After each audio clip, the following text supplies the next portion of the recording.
एक नाव बड़ी थी और उसमें 50 लोग बैठे हुए थे।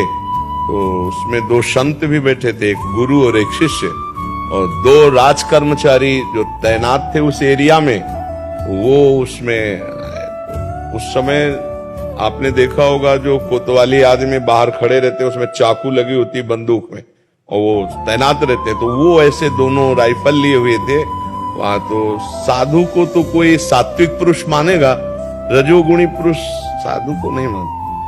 साइड से तो अब जितनी जगह थी साइड में लात मारा बूट उनके पैर में, अब वो नंगे पैर थे, ऐसे हुआ साइड हो। अब वहां जगह नहीं थी इतनी तक, पूरी नाव भर वो कहीं जूता मारता, कहीं थप्पड़ मारता शिष्य को। गुरु तो निरपेक्ष बैठे हुए थे, अब साधु क्या करे। और शिष्य शांत भगवान का स्मरण कर रहे थे और बार बार कह रहे थे कि तुम मुझको मार रहे हो, लेकिन तेरे मारने वाला जो तैयार है तुझे दिखाई नहीं दे रहा। हम कई बार ग्रामीण भाषा में कहते हैं दुखिया को न सताइए, दुखिया देगा रोए, और जब दुखिया के मुखिया सुने तो तेरी गति क्या होए। अब वो बूट पहने, राइफल लिए, अपने राब में सैकड़ों बार टॉर्चर किया नदी पार होते होते।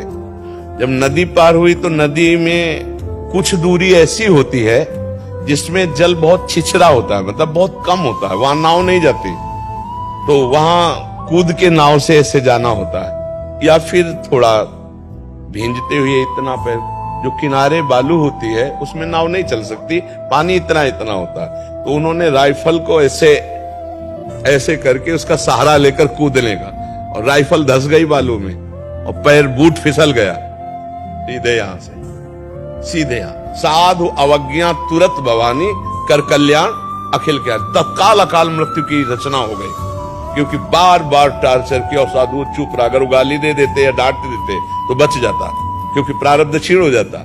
तो ऐसे जो पाप हैं अगर हमारे द्वारा ना हो तो अकाल मृत्यु नहीं हो सकती। अकाल मृत्यु तभी होती है जब भ्रूण हत्या, गर्भ हत्या, आजकल लगभग हर माता बहन इसको नहीं समझ रही, कर रही। गर्भ हत्या इतना भयानक पाप है, कोई माता बहन नहीं समझ रही। और ये भ्रूण हत्या, गर्भ हत्या महत पाप के अंदर है। जब तुम्हें जबान दिए तो गाली क्यों दो, मृदु वचन बोलो। जब तुम्हें हाथ दिए हैं तो गंदे आचरण क्यों करो, हाथों से अच्छे आचरण करो। पैर दिए तो अच्छी दिशा में चलो, गलत दिशा में क्यों चलते हो। अब उसमें कह दे कि राधा वल्लभ जी फिर बचा लेंगे, तो उनके दूसरे भी उपाय हैं, फिर वो दंड विधान से बचाएंगे तुम्हें। तो वो ऐसा ऑपरेशन करें उससे पहले होश में हो जाओ तो अच्छा है। नहीं, ऑपरेशन तो कर देंगे पक्का, अगर तुम्हें दृढ़ विश्वास है कर तुम अन्यथा कर तुम हो, तो आप समझ लो। फिर वो इंजेक्शन होश का लगा के ऑपरेशन करते हैं, बेहोश करके नहीं करते। जब राधा वल्लभ जी या कोई ऑपरेशन करते हैं तो इंजेक्शन पहले होश का लगाते हैं, उसकी पूरी चेतना जागृत करके, और फिर ऑपरेशन होता है। तो काहे को थिएटर में जाओगे, पहले से ही जितनी सामर्थ्य दी है, जितना जानते हो उतना अच्छा चलो, बुरा मत करो, आगे का वो संभाल लेंगे। जितनी सामर्थ्य दी उसका तो दुरुपयोग ना करो, शेष आगे वो संभाल लेंगे। हम लोग क्या करते हैं कि हम भजन तो नहीं कर सकते पर परपंच 1 घंटा कर सकते हैं, तो फिर वो दोष है।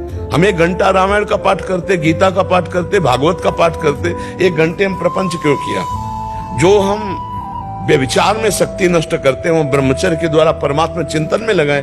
तो जितनी हमें शक्ति, अब इसके बाद हमारे में जो सामर्थ्य नहीं है उसको हम रो के पुकारते हैं कि आप कर तुम अन्यथा कर तुम सर्व समर्थ ईश्वर हो, नाथ मुझे बल दो कि मैं आपकी आज्ञा का पालन करूं। तो बल मिलता है, अगर न मिलता तो कोई महात्मा सिद्ध ही नहीं होता।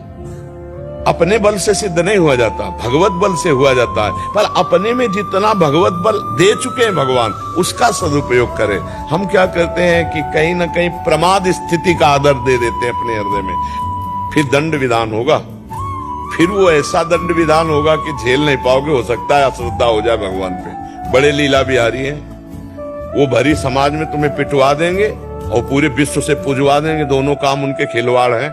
बड़े बड़े सिद्धों को आप देख लो,